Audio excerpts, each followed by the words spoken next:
जिल्ह्यातील धरण तलावातून पावसाळ्यापूर्वी जास्तीत जास्त गाळ काढून सिंचनाची क्षमता वाढवावी, गाळयुक्त शिवारासाठी शेतकऱ्यांना प्रोत्साहित करावी अशा सूचना जिल्हा परिषदेच्या मुख्य कार्यकारी अधिकारी आशिमा मित्तल यांनी दिल्या। जिल्हाधिकारी कार्यालयातील मध्यवर्ती सभागृहात आज सकाळी गाळमुक्त धरण गाळयुक्त शिवार या योजनेबाबत आढावा बैठक आयोजित करण्यात आली होती। त्यावेळी श्रीमती मित्तल बोलत होत्या। यावेळी जिल्हा परिषदेचे अतिरिक्त मुख्य कार्यकारी अधिकारी डॉक्टर अर्जुन गुंडे, निवासी उपजिल्हाधिकारी राजेंद्र वाघ, जिल्हा जलसंधारण अधिकारी RH झुरावत, उपजिल्हाधिकारी महेश जमदाडे रोहयो, भारतीय जैन संघटनेचे राष्ट्रीय अध्यक्ष नंदकिशोर साखळा, सचिव दीपक चोपडा, जिल्हा प्रमुख ललित सुराणा, समन्वयक अशोक पवार आदी जण उपस्थित होते।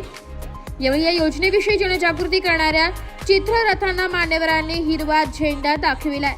आशिमा मित्तल यांनी सांगितले की गाळमुक्त धरण व गाळयुक्त शिवार, नाला खोलीकरण व रुंदीकरण योजनेच्या माध्यमातून जलसाठ्यांचे पुनरुज्जीवन करण्याची संधी मिळाली आहे। गाळामधून जल साठवणूक क्षमता कमी होते। जिल्हा जल आत्मनिर्भर करण्यासाठी जलसाठ्यांमधून गाळ काढणे, त्यांची निगा राखणे, पाण्याचा अपव्यय टाळून योग्य नियोजनाची आवश्यकता आहे। या योजनेच्या माध्यमातून जिल्हा प्रशासनातर्फे हे कामे केली जातील।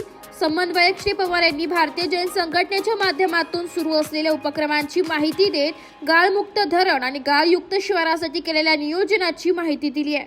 ब्युरो रिपोर्ट, नाशिक लोकशाही न्यूज, नाशिक।